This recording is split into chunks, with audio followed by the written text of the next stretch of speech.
It was supposed to be just another night. Laura Hendrix locked up work, grabbed a late coffee at a diner, and vanished into the Michigan fog.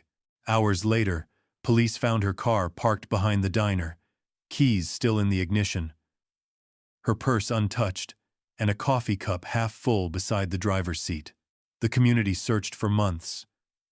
Her children waited for years, and for almost 3 decades, her name haunted every street in Marshall. Then, in 2021, a forgotten envelope in the police archives blew the case wide open. Where are you watching from? Comment your city, subscribe, and turn on the bell, because the next case we uncover might be closer to home than you think. It was a cold autumn morning in 1994, the kind where fog clings to the ground and even the streetlights seem tired. In the quiet town of Marshall, Michigan, the world moved at its own slow pace. Most folks in Marshall still trusted their neighbors and never locked their doors, believing the darkness held no secrets they couldn't handle. Laura Hendrix, a 31-year-old single mother, worked late into the night at a downtown restaurant, bussing tables and pouring coffee for regulars who left big tips and bigger stories behind. She had the steady hands of someone used to juggling 2 jobs and 2 young children back home in their small apartment on the edge of Battle Creek. Life was hard, but Laura wore her struggles like a favorite sweater, worn, patched, but always present. Her laughter, though tired, had a way of lifting spirits, even in the haze of fatigue. That particular night, the air bit sharper than usual. Laura stepped out of the restaurant, pulling her faded denim jacket tighter, her brown hair tied back in a practical ponytail. As she exhaled, her breath turned to mist, vanishing under the neon glow of the restaurant sign.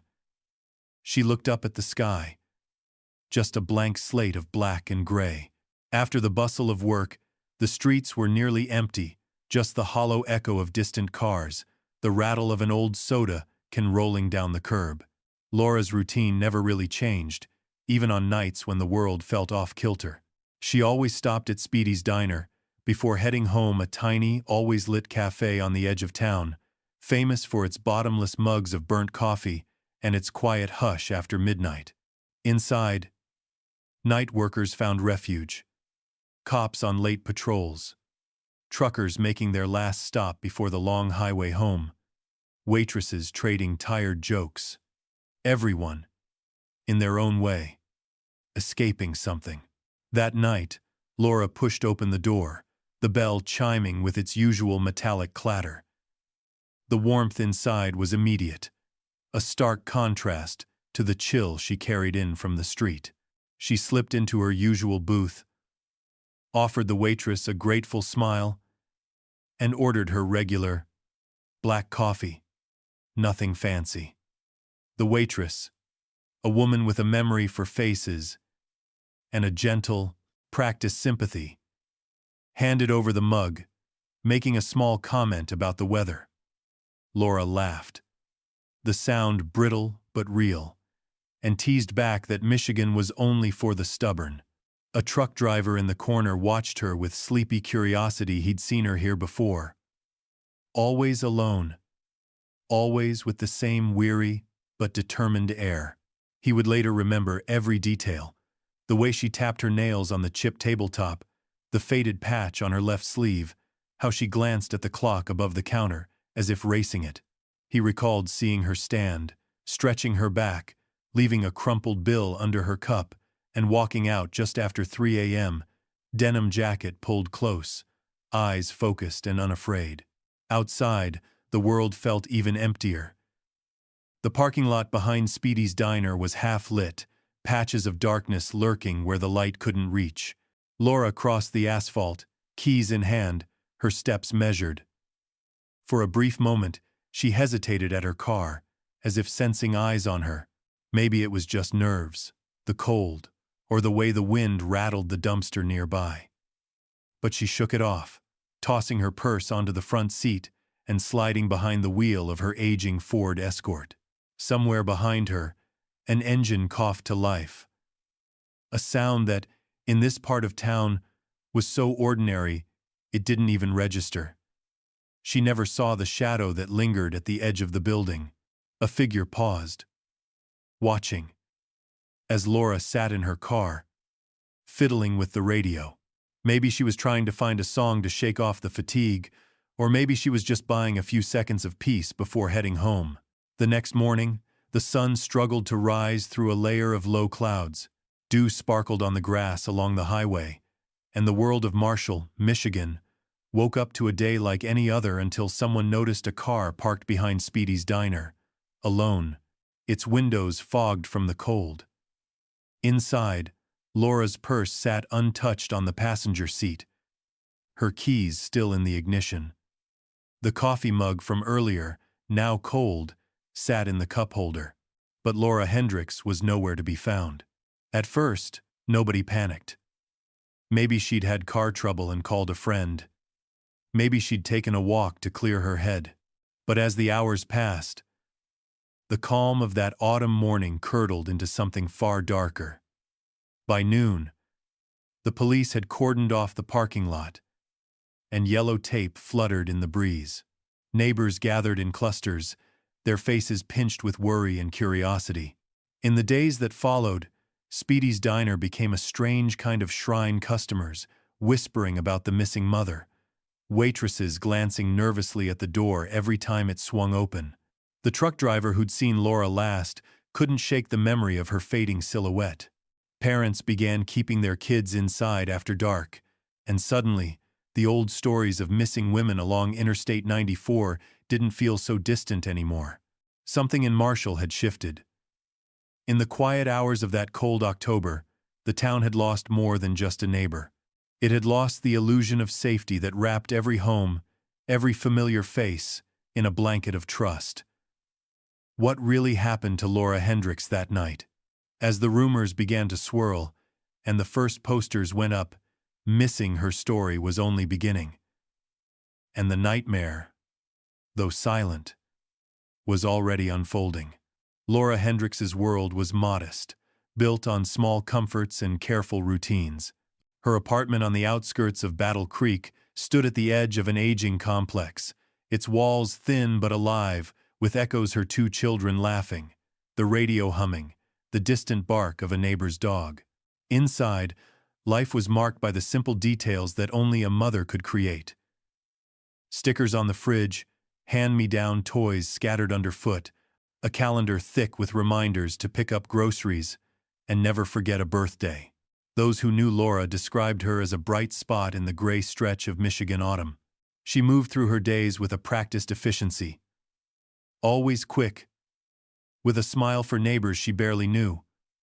Always on time. Always working harder than anyone should have to. Some nights, she carried the fatigue like a shroud, yet she never let it harden her. Her children Evan and Mia saw her as the axis of their small world, steady, loving, sometimes exhausted, but never defeated. Laura's shifts at the restaurant ran late, sometimes past midnight, but she never complained.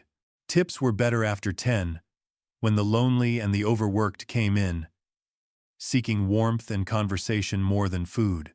She would return home with pockets heavy with coins and fingers red from washing dishes, sneaking into the apartment so as not to wake the kids.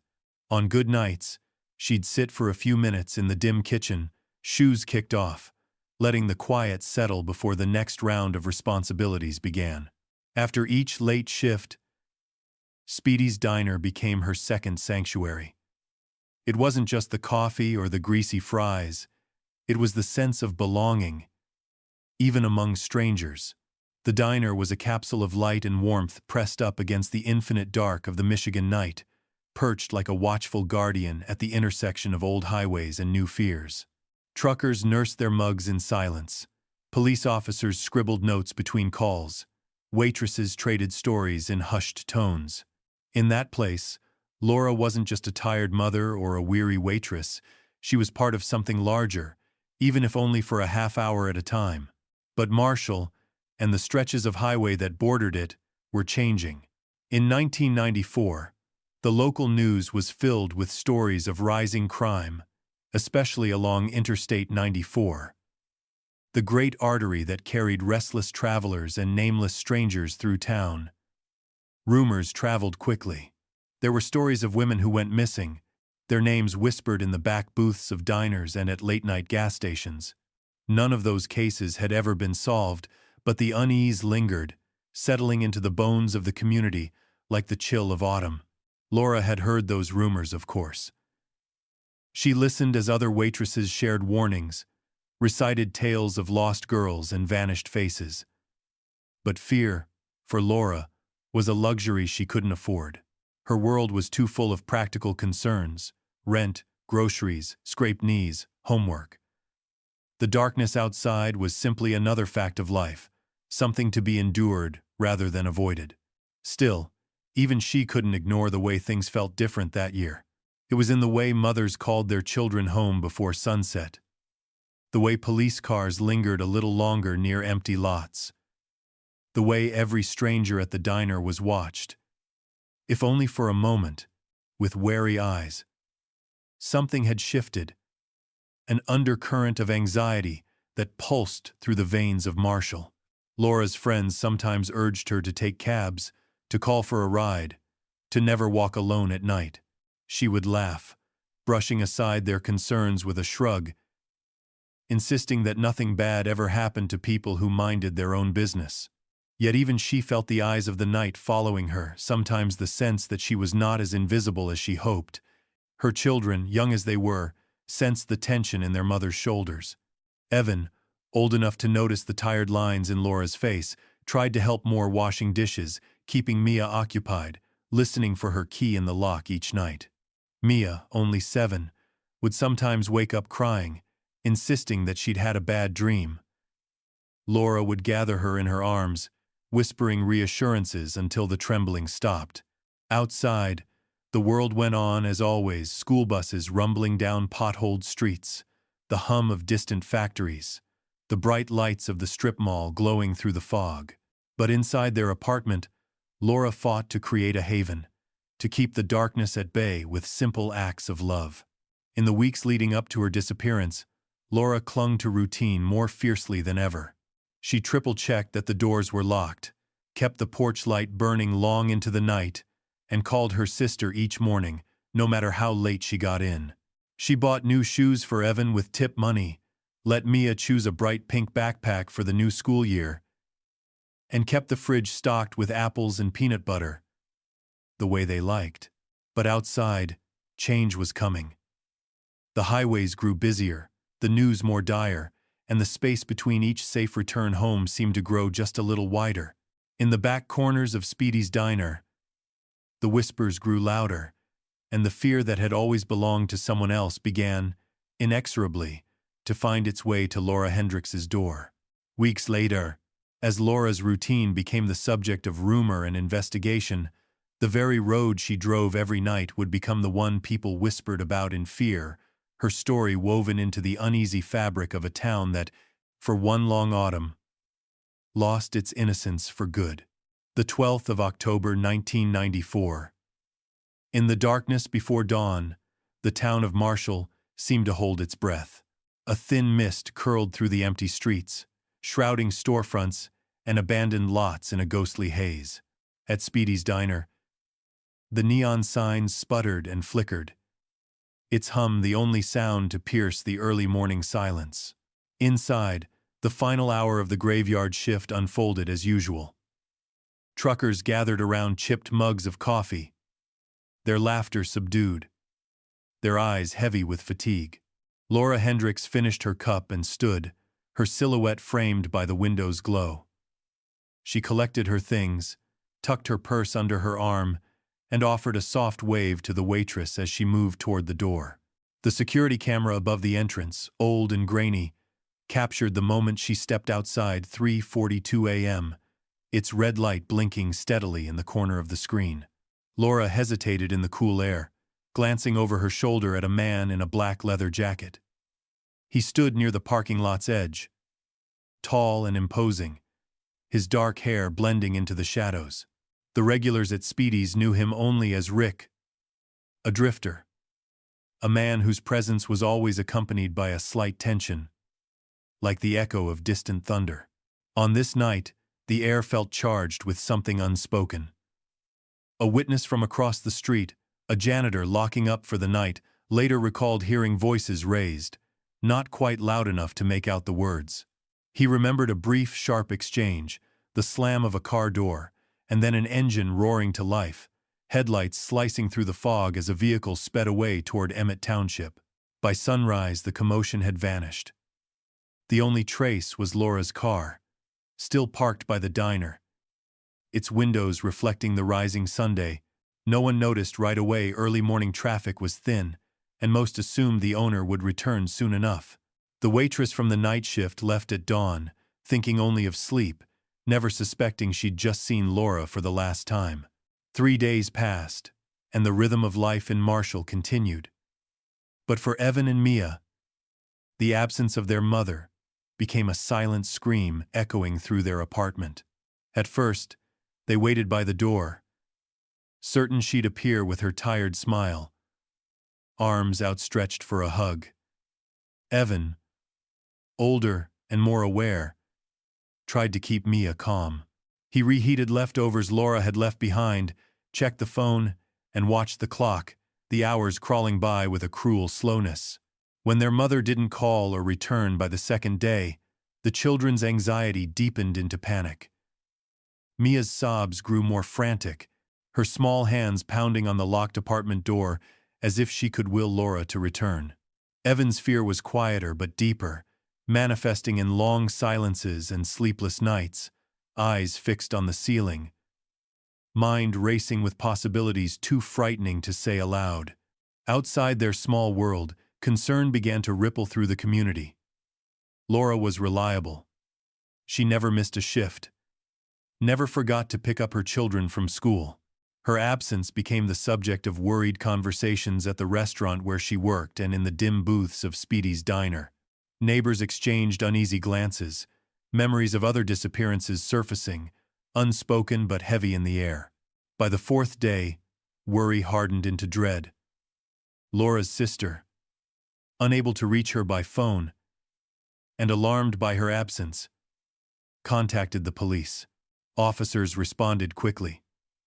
Marshall was still a town where everyone knew everyone, and the disappearance of a single mother struck a nerve. A search began in earnest. Volunteers, neighbors, co-workers, even strangers joined together, combing through nearby woods and riverbanks. They followed the path Laura might have taken, eyes scanning for any trace of her, a scrap of clothing, a footprint in the mud, a flash of brown hair against the autumn leaves. Missing posters bloomed across Marshall at gas stations, grocery stores, the post office. Laura's face, smiling and full of hope, stared out from every bulletin board and storefront window. Detectives returned to Speedy's diner, questioning anyone who might have seen Laura that night. The manager remembered the man she'd left with a stranger who paid in cash, whose name didn't appear on any of the diner's receipts. The waitress replayed her final conversation with Laura again and again, searching for clues she might have missed. The truck driver recalled the dark car, the hurried departure, the unease that lingered in the air after they drove away. As the days stretched into weeks, the hope of finding Laura safe began to dwindle. Night after night, her apartment porch light burned left on by a neighbor who couldn't bear to see the darkness swallow the doorway. Inside, the toys remained where Laura had last tidied them, and her children's whispers faded into silence as exhaustion and despair took hold. Fear seeped into every corner of Marshall. Parents clutched their children's hands a little tighter, locked their doors at dusk, and cast wary glances at passing strangers. The legend of Interstate 94 grew darker, the whispers of missing women taking on new urgency. What had once been a safe, predictable town now trembled under the weight of the unknown. From that morning on, with Laura gone and no answers in sight, a shadow settled over Marshall. The lives of those she'd touched, her children, her friends, the waitresses at the diner, were forever changed. And though the world kept turning, the absence of one woman haunted every empty street and quiet home. A reminder that in the heart of the Midwest, even the safest places can hold unspeakable secrets. News of Laura Hendrix's disappearance spread through Marshall like a chill that wouldn't lift. At first, it was whispers, worried voices at the school gate, quiet questions at the grocery store checkout. But soon it grew louder. The kind of fear that seeps into every home and tightens its grip around the heart of a town. Laura's sister, Denise, was the first to sound the alarm. After days of unanswered calls, her voice trembled as she dialed the police, the dread in her chest, thick and suffocating. It wasn't like Laura to vanish, not with 2 young children waiting. Denise knew her sister's routines as if they were her own, and she could sense the wrongness in every second Laura stayed missing. When Laura failed to pick up Evan and Mia from school, the reality hit the community hard. Teachers grew anxious.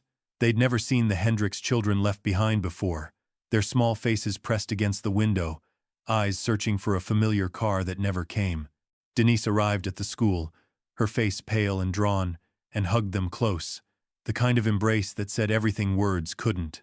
Soon after, the first missing posters appeared, simple white sheets with Laura's smiling photo, her name printed bold across the top. Missing. Laura Hendrix. Denise and other family members covered every corner store, gas station, and post office in Marshall, taping them up in windows already fogged by autumn cold. The posters became a haunting sight. Laura's hopeful eyes, her easy smile, fluttering in the wind, slowly weathering under rain. And Sunday, search parties sprang up almost overnight. Dozens of volunteers combed through the woods and tangled riverbanks along the Kalamazoo River. The landscape changed as autumn deepened, leaves turning crimson, air growing sharper, yet the hope of finding Laura, or any clue, never faded, not in those first desperate days. Fathers who had never met Laura walked side by side with teenagers from the high school, all drawn together by the urgency and heartbreak of the search. At Speedy's diner, the staff retraced every moment from that night. Detectives interviewed the manager, a gruff man whose memory for regulars rarely failed him. He remembered Laura sitting in her usual booth, the hum of the jukebox barely cutting through the din. But most of all, he remembered the man with her, the stranger, tall, dark-haired, in a black leather jacket. He'd paid in cash and left no name, no trace. To the police, he was a ghost, a hole in the story where an answer should be. The waitress who'd served Laura replayed the night in her mind. Laura's tired smile, the lingering touch of her hand on the coffee cup. Her last words, nothing out of the ordinary, nothing that suggested this would be the last time anyone would see her. She tried to remember every detail, her own guilt gnawing at her, as if she could have changed the ending if only she'd noticed something more. As days turned into nights and then back into days, Laura's apartment stood silent. At night, the porch light stayed on a beacon, a symbol of hope, or perhaps a stubborn refusal to accept reality. Neighbors walked by, slowing their pace, glancing up at the window, half expecting to see Laura's silhouette in the glow, her outline framed by soft yellow light.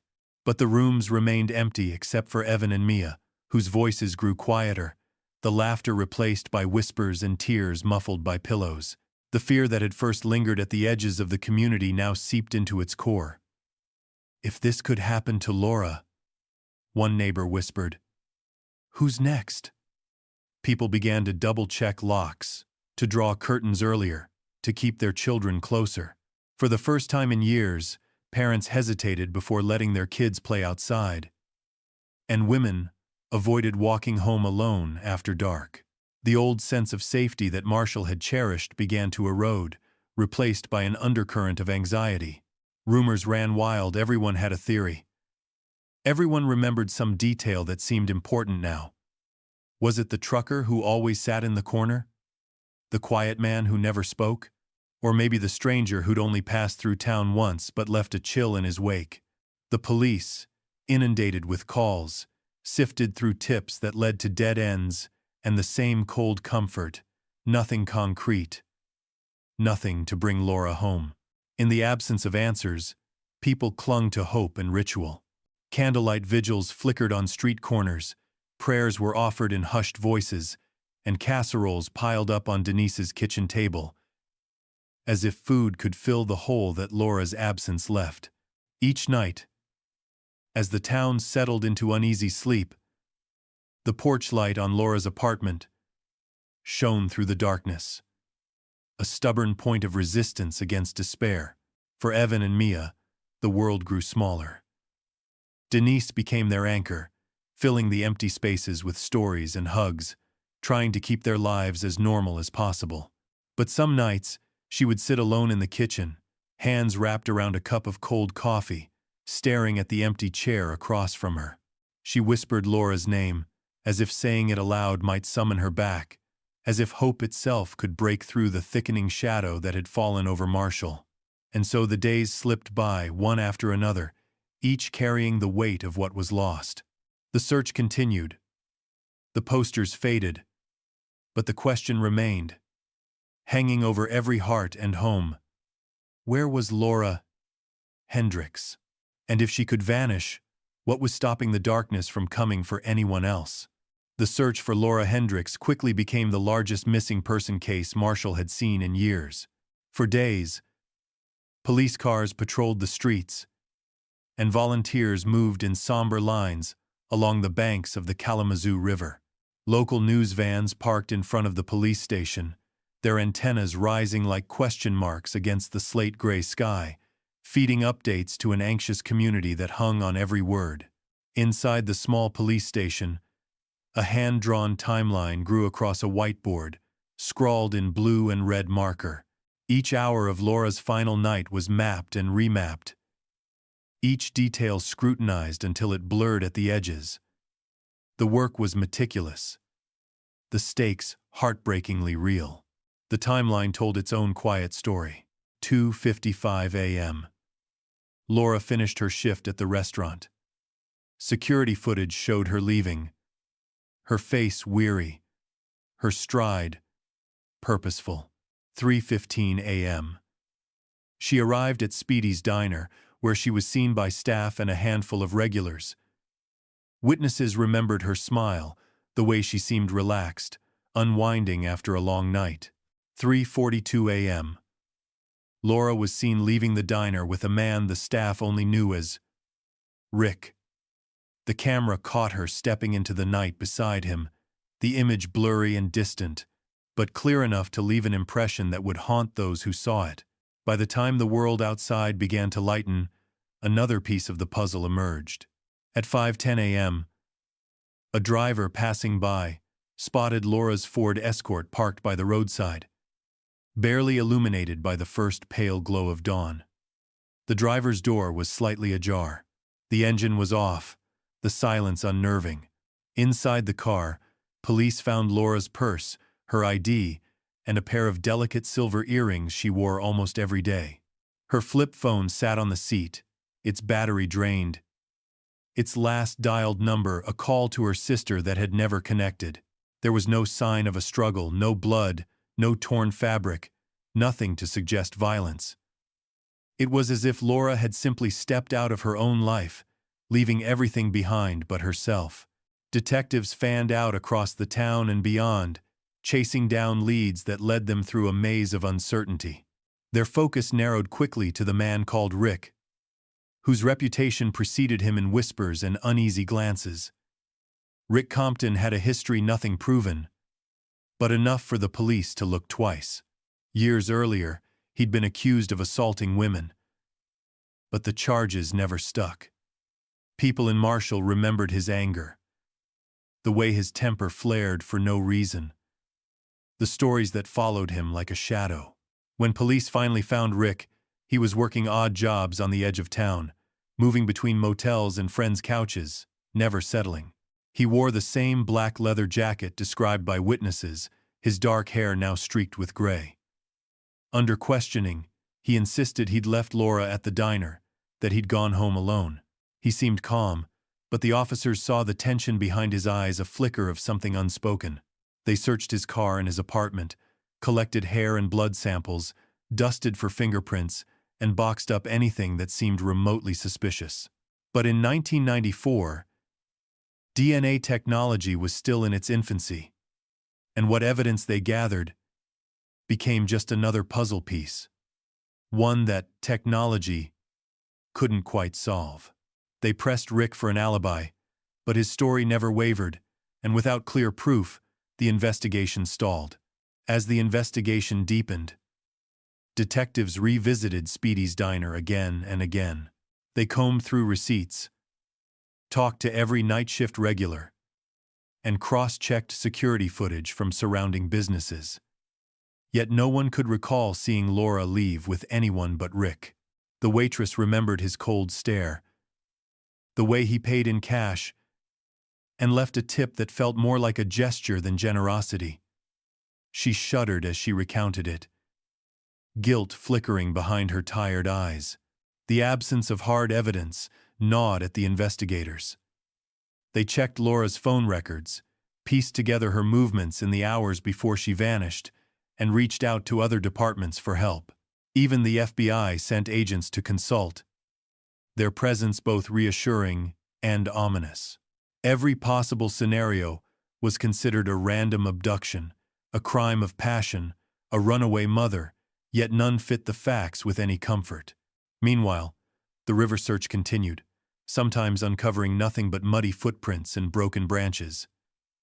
On windy days, search dogs strained against their leashes, drawn by faint scents that led nowhere. Each false lead felt heavier than the last.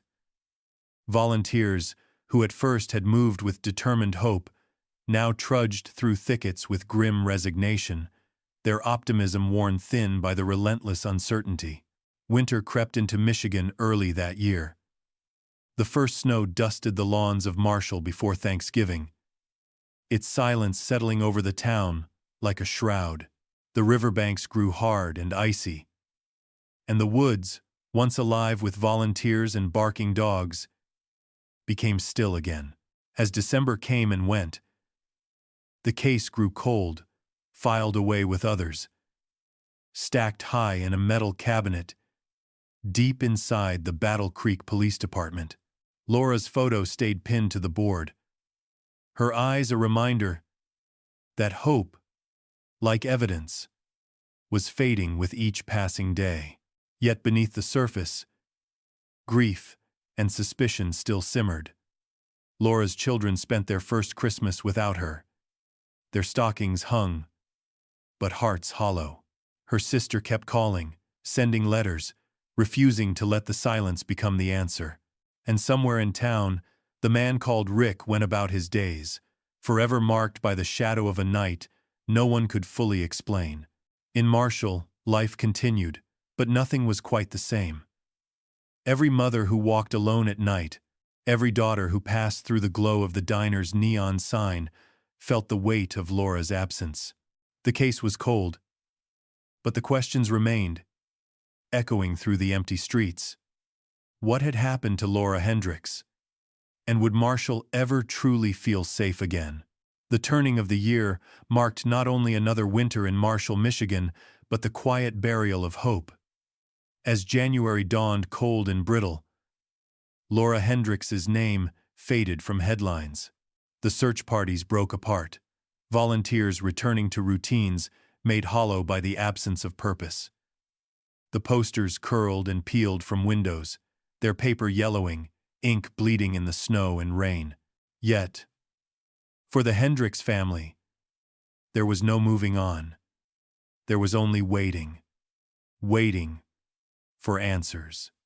Waiting for a miracle that never seemed to come. With no new leads and the evidence drawer empty, the Battle Creek police had no choice but to label the file Laura Hendrix, missing, divided by, presumed dead. The phrase was cold, clinical, and it stung with every repetition. Detective Carson, who had worked the case from the beginning, found himself haunted by unsolved details. Sometimes, late at night, he would open the case file, flipping through the faded photos and handwritten notes, hoping that anything would leap from the pages and bring closure. But the world outside the file moved relentlessly forward. The children of Marshall grew taller. The leaves turned and fell and grew again.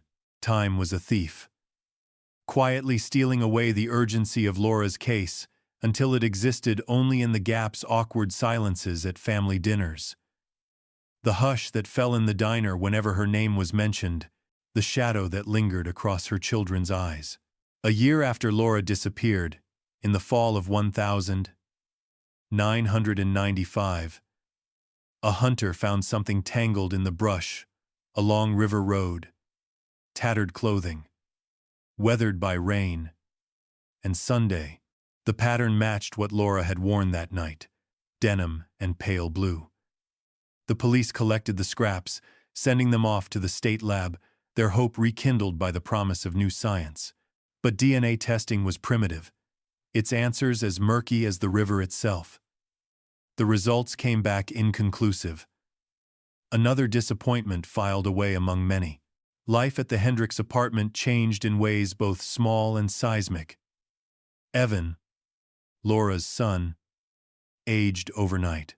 He learned to care for his younger sister Mia with a seriousness beyond his years, packing lunches, setting alarm clocks, answering the phone in the weary voice of someone twice his age. He started writing letters to the police, to newspapers, to anyone he thought might listen. Each year, on the anniversary of Laura's disappearance, Evan mailed a new letter to the Battle Creek PD, his handwriting growing steadier, but his words growing sharper. If there's something you missed, please look again. The letters piled up, some unopened, all unanswered. Mia grew up in a blur of foster homes and family friends, her childhood marked by the uncertainty of never knowing what happened to her mother. She carried the ache of not remembering Laura's voice, her scent, the gentle lullabies that once soothed her to sleep. On some nights, when the wind rattled the windows, Mia convinced herself she heard footsteps in the hallway, the sound of a key turning in the lock, a ghost of hope that refused to be silenced. Denise, Laura's sister, became the anchor for both children. She fought the bureaucracy of the child welfare system, attended every hearing, argued with social workers, and kept Laura's memory alive through stories and photographs. She hosted birthday parties where Laura's absence was as present as the cake. She bought Christmas gifts from Mom, wrapped in careful handwriting, trying to fill a void that no one could truly reach. In Marshall, memories of Laura lingered like a fog. The regulars at Speedy's diner would sometimes pause mid-conversation, eyes drifting to her favorite booth. The waitress who'd served her that last cup of coffee eventually quit, unable to shake the feeling that she had been part of something irreparably broken. Rick Compton, the prime suspect, faded from town, moving on to unknown destinations, his name muttered only in low tones when the case was mentioned. His presence left a stain, but no resolution. Years became decades. Dust gathered on the box that held Laura's file, buried deep in the archives of the police department. Occasionally, new detectives would open it, prompted by a training seminar or an anniversary article in the local news. Each time, hope would briefly flare, then sputter out as the evidence led to the same dead ends. Technology advanced, but the early DNA samples were degraded, the chain of custody fractured by time and neglect. And yet, the ache of not knowing never softened for those closest to Laura. For Evan, the pain sharpened into determination. As he grew into a man, he studied forensic science, fueled by the need to solve the mystery that had shaped his life. He pored over crime reports, attended conferences, reached out to cold case units across the country. He became known for his persistence, a young man unwilling to let the past rest, unwilling to let his mother be forgotten. In quiet moments, Denise would find Evan, sitting at the kitchen table, surrounded by stacks of notes and clippings. He would look up, exhaustion in his eyes, and say, I just need them to care. I just need them to look again. Denise would squeeze his hand, her own hope, battered but unbroken. Through all the years, the people of Marshall never spoke of closure. Instead, they carried the weight of Laura's absence as a shared secret. A silent wound that shaped the way they watched their daughters and locked their doors. For them, the story of Laura Hendrix was not just a mystery, but a lesson in endurance, a reminder that some losses never heal, and some truths wait for decades to be found. Decades slipped by, and the world changed in ways Laura Hendrix could never have imagined. Phones grew smart, cars learned to park themselves, and DNA technology leapt ahead in ways that would have sounded like science fiction back in 1994. Yet in Marshall, Michigan, the seasons turned with the same persistent rhythm, the shadow of Laura's case settling deeper into the bones of the town.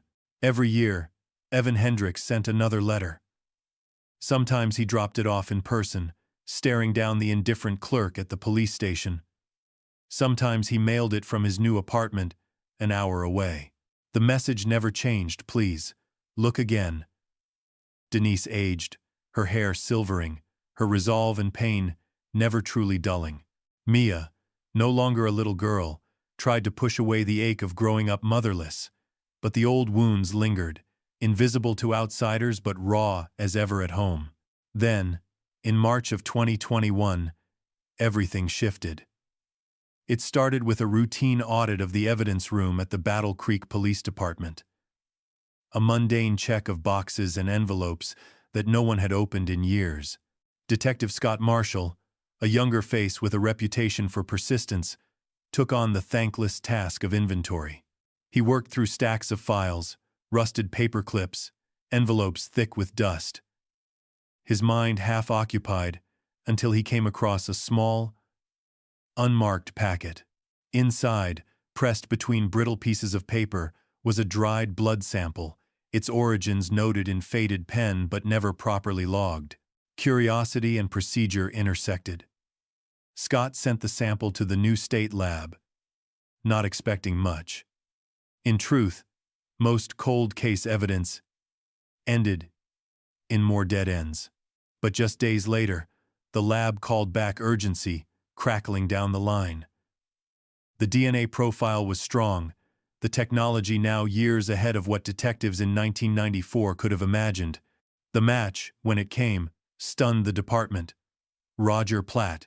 Roger Platt was a name from a darker chapter in local history, a man shot and killed by police just 3 days after Laura disappeared, following a brutal sexual assault in a neighboring town. Back in 1994, no one had connected the dots, the old DNA techniques unable to bridge the cases. But here, finally, was the first real link, a direct match between the blood found in Laura's car and the man who had died in a hail of bullets before he could ever be questioned about Laura. But that wasn't the only revelation. As Scott dug deeper, he found more than just the link to Platt.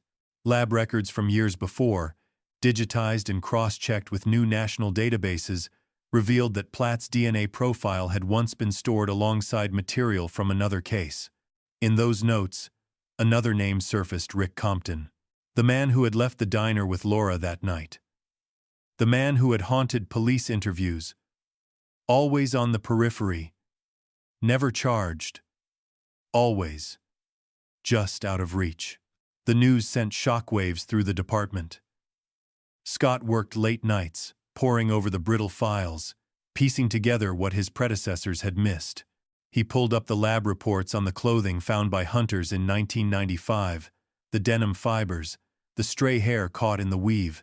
Now, with technology capable of reading even the smallest clues, the results became clear. The hair matched Rick Compton. His DNA, at last, placed him with Laura that night. 2 men. One dead, one long gone. His whereabouts unknown. His past scattered across years of missed chances and unanswered questions. The picture that emerged was more complicated and chilling than anyone had suspected. Roger Platt had killed before, and would have killed again. his violence escalating until it was stopped by police gunfire. But Rick Compton, the local drifter, had been there too, his presence confirmed by more than witness memory. Now by science itself. The realization hit Marshall like a thunderclap. For nearly 30 years, the shadows in Laura's story had faces, but no names. Now, those shadows finally took form. The community that had carried her absence for so long, the family who had ached for truth, were suddenly confronted with answers, and with them, new questions. What had happened in those last hours? How had these two men crossed paths with Laura on that cold night? And how many missed chances, errors, or blind spots had allowed the truth to sleep for so long? Detective Scott Marshall compiled his report, hands trembling as he stapled the last page. The cold case board in the department's back room filled with new photos, fresh notes, DNA printouts. Timelines finally matched to names and actions. The breakthrough rippled outward. Evan received a call from the police. His heart pounding, both terrified and desperate to hear the words he'd waited half a lifetime for. As the story broke on the local news, Marshall paused. Candlelight vigils reappeared, old wounds reopening as the past was finally dragged into the light. For Evan and Mia, for Denise, for all who had waited. The answers came with a strange, bittersweet pain. Justice, long denied, did not heal. But it named the monsters that had haunted their dreams. And in that naming, there was the beginning of peace, a fragile thing but finally possible. The news that the mystery of Laura Hendrix's disappearance had finally unraveled swept through Marshall, Michigan, like an unexpected summer storm. For nearly 3 decades, her name had become both a ghost and a warning. A gentle mother remembered in Sunday prayers, a face staring back from faded posters, a cautionary tale whispered by anxious parents. But now, the silence that had long enveloped her story was shattered by the blaring headlines. DNA matched. Justice. At last. For Evan Hendrix, the call from the police chief felt unreal, like a fever dream, where the past and present collided in a single, life-altering moment. He sat in the small kitchen of his rented apartment, the phone pressed to his ear as the words tumbled out. "We found a DNA match, Evan. Roger Platt killed your mother. She didn't just disappear." The statement echoed long after the call ended, reverberating in the walls, filling the space where hope and dread had coexisted for so long. Evan's reaction was a storm of contradictions, relief, grief, anger, and a strange, overwhelming exhaustion. The truth did not set him free. Instead, it opened the wounds he'd carried since boyhood, the ache of growing up motherless, the loneliness that no victory in the world could erase. He replayed his last memories of Laura. Her soft, goodnight kiss. The gentle way she tucked him in. The strength in her voice. As she promised, she would always come back. That promise, broken not by choice, but by the violence of others, haunted him all over again. Mia, now grown, met the news with tears she'd hidden for years. She wept not just for the mother she'd lost, but for all the childhood moments that had been stolen, the scraped knees, the school plays, the quiet talks that would never be. For Denise, the news was both a weight lifted and a new burden to bear. She thought of every night spent worrying, every birthday celebrated in Laura's absence, every hope kept alive in the face of doubt. Now, finally, she could say her sister's name, without the bitter taste of uncertainty. The town responded in kind. Marshall, having never fully healed from Laura's disappearance, felt the ripples of truth in every corner.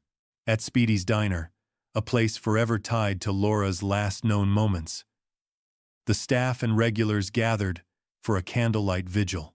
People stood shoulder to shoulder, faces aglow in the soft flicker of candles, some holding photographs, others simply bowing their heads.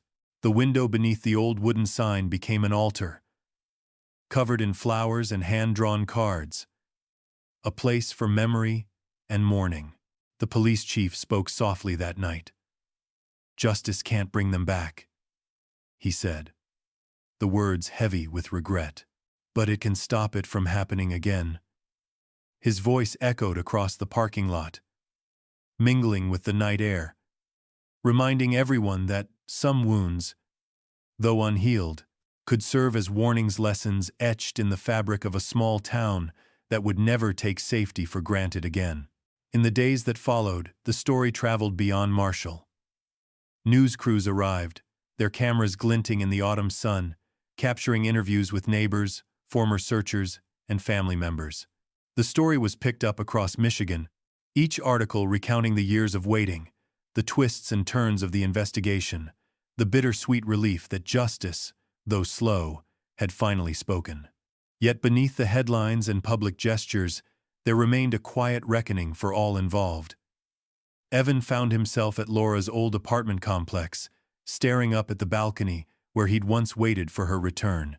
The world seemed smaller now, the mystery resolved but the loss more real than ever. He remembered searching the faces of strangers on the street, always hoping to see a spark of recognition, always fearing what the answers might bring. Now, with the truth laid bare, there was nothing left to chase.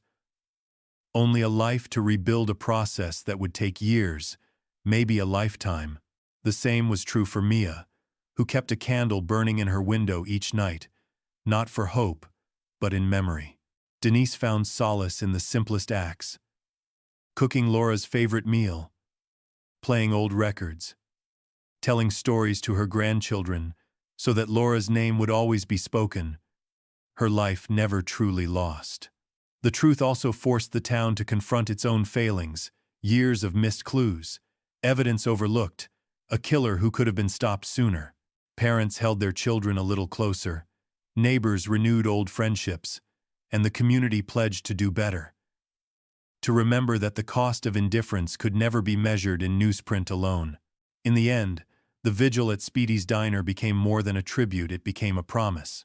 The candles flickered late into the night, a row of small lights pushing back against the dark, each flame a reminder that even the longest shadows can be dispelled by truth. Laura Hendrix's story, once an unfinished question, now echoed through Marshall as a lesson in endurance, community, and the relentless, stubborn hope of those left behind. As the candle flames at Speedy's Diner flickered against the glass, the story of Laura Hendrix settled into the bones of Marshall, Michigan, forever altering the town's relationship to safety, grief, and memory. But Laura's tragedy was never just an isolated loss, nor was her family's fight for answers unique. The cold wind that swept through Marshall had once swept through Battle Creek too, carrying with it the story of another woman, Gail Barris, whose fate would echo forward into the lives of Laura's children and all who cared enough to remember. Gail Barris's name wasn't always spoken in Marshall, but for those who knew the rhythms of the highways and truck stops, for those who tracked the history of missing women in Michigan, her story was a wound that never truly closed. In the fall of 1988, Gail, a mother of 3, disappeared after her shift at Speed's coffee shop, a familiar spot just a few miles from where Laura would vanish 6 years later. She too was last seen alone, crossing a dark parking lot beneath the humming neon, her purse clutched to her chest, her face determined but weary from long hours. For 16 days, Gail's family and friends scoured the fields and woodlands, their hope rising and falling with each rumor, each anonymous tip. Her 3 children waited for her return, their hearts straining to believe that mothers did not simply disappear in the middle of the night. But then, on a chill November morning, Gail's body was found in Emmett Township. Her life violently stolen, her family forever changed. The aftermath was agony and confusion. Detectives gathered evidence, pressed the public for leads, and did everything they could with the tools they had at the time. But it was not enough. The trail went cold, the case shelved and unsolved, as months turned to years and years to decades. Gail's children grew up with her absence. always present a shadow that followed every milestone, every family photo, every holiday table where her laughter should have been. Yet in those decades of waiting, something extraordinary endured. The relentless fight for justice, passed down like a flame that refused to die. Gail's son, shaped by sorrow but not defeated by it, became the case's champion. He wrote letters, one for each year since her disappearance. Each one, a plea, a challenge, a refusal to let memory be erased by time. His words haunted the Battle Creek police, each envelope a reminder that somewhere out there, a family was waiting for someone to care. Time did what time always does. It changed everything. DNA science advanced. Criminal databases grew. Old files were digitized and searched anew. In 2020, the evidence that had once languished in a box, skin cells, hair, the trace evidence that technology had once failed to interpret, was finally tested with the precision of a new era. The results revealed a name: Roger Plato. The same man whose violence had shattered other families. The same man who had been shot and killed by police in the very week Gail disappeared. When the news broke more than 30 years after Gail's death, the world paused for a moment to honor the extraordinary persistence of one family's fight. Gail's son had done what many believed impossible. He had forced the world to remember, to care, to bring light to the dark corners where the truth hides. He stood before cameras, his voice steady but thick with emotion, and told the world that justice had finally found its mark. For Laura Hendrix's family, the story of Gail Barris was both inspiration and warning, a testament to the power of never giving up, and a reminder that justice, when it comes, can be both redemptive and devastating. Evan thought of Gail's children as he read the news articles, saw the photographs, watched the community come together one last time in her name. He understood, in a way few others could, how the search for answers could shape a life. How a mother's love could echo across generations, refusing to be silenced by the passage of time. The two stories, Gail's and Laura's, became woven together in the public imagination, proof that one tragedy could teach the world to do better, to fight harder, to care more fiercely for those left behind. The local papers ran tributes, connecting the dots between the women lost and the families who refused to forget them. At every anniversary, their names were spoken together at vigils and fundraisers, reminders that the fight for truth is never truly finished, that every cold case is a call to action for the living. Marshall and Battle Creek changed in the wake of these stories. New safety measures were put in place. Police departments across Michigan began reviewing their oldest files with new eyes, and families everywhere found hope in the idea that no matter how much time passes, the truth can still find its way home. And for the children of Gail Barris and Laura Hendrix, the lesson was indelible. That even in the darkest winters, love and persistence can push back against the silence, and that telling the truth, no matter how long it takes, is an act of courage that can outlast any shadow. The light at Speedy's diner glowed late into the evening, long after the vigil ended, flickering against the fogged windows as if refusing to let the night win. For Laura Hendrix, for Gail Barris, and for countless others whose stories lingered just beneath the surface of small-town life, the world had finally listened. Yet as candles burned low and the crowd dispersed, the truth remained. Some wounds can only be healed by time, and truth never by forgetting. Laura's story, now told and retold, no longer belonged to the silence or to rumor. It had become a lesson, a beacon. In homes across Marshall and Battle Creek, mothers hugged their children a little tighter, fathers double-checked the locks, and neighbors made a habit of looking out for one another in ways both big and small. The legend of the safe town was gone, replaced not with fear but with vigilance, community, and a stubborn insistence that everyone's story deserves to be finished. Evan Hendrix, shaped by the void his mother left behind, grew into a man, with a quiet strength. He kept Laura's memory alive in daily gestures, checking in on Mia, tending the small memorial at Speedy's diner, and speaking at local schools about resilience and hope. Each year, on the anniversary of his mother's disappearance, he joined others at the diner for a moment of silence, their grief shared, their hope renewed. Mia, who had learned to navigate the world with her own kind of bravery, found healing in art and advocacy. She painted murals around town, portraits of women lost and found, bright colors against old brick, each brushstroke a promise that the stories would not be erased by time. In her gentle way, she spoke at vigils, urging others never to walk alone at night, never to ignore their instincts when something felt wrong. Denise, older but undiminished, watched over the next generation, her grandchildren growing up in a town forever marked by the past. She kept Laura's picture on the mantel, her smile radiant even in black and white, and made sure her story was told not just as a warning, but as a tribute to the strength of a family that refused to be broken. Marshall and Battle Creek did not forget.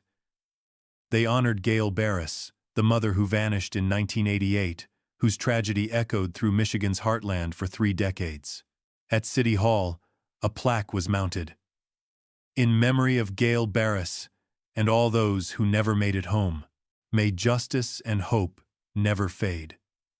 Community leaders pledged to support cold case investigations, fund DNA testing, and educate their citizens on safety and advocacy.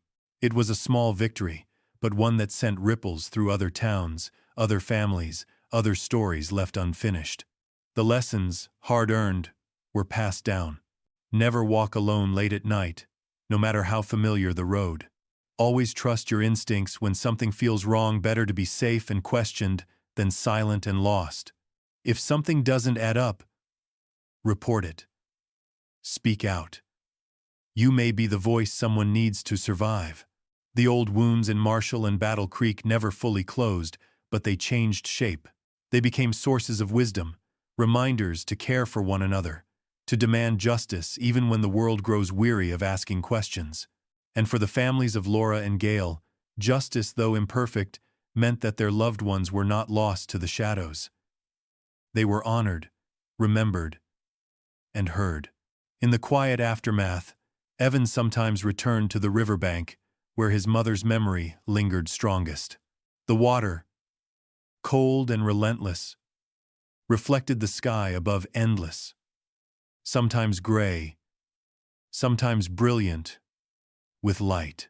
He scattered wildflowers at the edge, watching as they floated away, and whispered a silent promise. We will not forget. We will keep searching for the truth. The story did not end with justice. It continued in every act of courage, every moment when someone chose to care instead of turning away. Across Michigan, as new cases surfaced and old ones resurfaced, families found hope in the knowledge that silence is never the final word. The truth, persistent and patient, waits for those who refuse to give up. And so, Laura Hendrix's story and Gail Barris's and countless others remained alive in the hearts of those who listened. They became a call to action for a world still learning how to protect its daughters, a rallying cry for every family waiting for answers. As long as their stories were told, there would always be a chance for healing, for justice, and for light to break through the longest night. If you've been moved by these stories, share them, speak out. Join the fight to keep every voice from being lost to time. Some wounds can only be healed by the truth and by never giving up hope.